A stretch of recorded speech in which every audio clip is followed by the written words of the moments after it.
ಬೇಡ. ನೀವು ಕಾನೂನು ಪ್ರಕಾರ ನೀವು ತಗೊಂಡಿದ್ದೀರಿ. ನೋಡಿ ನಿಮ್ಮ ಹತ್ರ ಮಾತಾಡುದಿಲ್ಲ. ನೋಡಿ ನೀವು ನೋಡಿ ನೀವು 15 ಜನ ಬಗ್ಗೆ ಮಾತಾಡೋಕೆ ನಮ್ಮ ಹತ್ರ ನೀವು ಯಾರು ಪ್ರಶ್ನೆ ಮಾಡಿದ್ದಾರೆ ನಿಮ್ಗೆ? ನೀವು ಪ್ರಶ್ನೆ ನಾವು ಉತ್ತರ ಕೊಟ್ಟಿರೋ ಪ್ರಶ್ನೆ ನಮ್ಮ ಹತ್ರ ಇಲ್ಲ. ನೋಡಿ ನೀವು ಹೆಚ್ಚು ಮಾತಾಡೋದು ನೀವು ಕೊಡುದಿಲ್ಲ ನಮ್ಮ ಹತ್ರ ಇಲ್ಲ. ನೀವು ಯಾರಿಗೆ ಮಾತಾಡುದು? ನೀವು ಯಾರಿಗೆ ಮಾತಾಡುದು? ನೀವು ಎಂತ ಮಾತಾಡುದು? ಮತ್ತೆ ಮಾತಾಡುದು ನೀನ್ ತಂದ್ರೆ ಮಾತಾಡ್ಕೋಬೇಡ. ನೀನ್ ತಂದ್ರೆ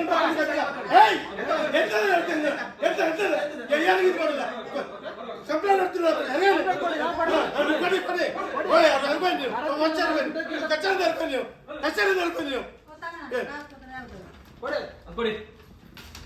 ಅಲ್ಲ ಲೋನೇ ಕ್ಲಿಯರ್ ಆಗ ಡಾಕ್ಯುಮೆಂಟ್ ಕೊಡ್ತೀರಾ? ನೀವು ಹೋಗಮ್ಮ, ನೀವು ಅಂತ ಕೊಟ್ಟಿದ್ದಲ್ಲ ಕೊಡನೆ ಕೊಡುತ್ತಾ ಕೊಡ್ತೀವಿ. ಮಾಡೋಣ ಅತಿ ಶೀಘ್ರ.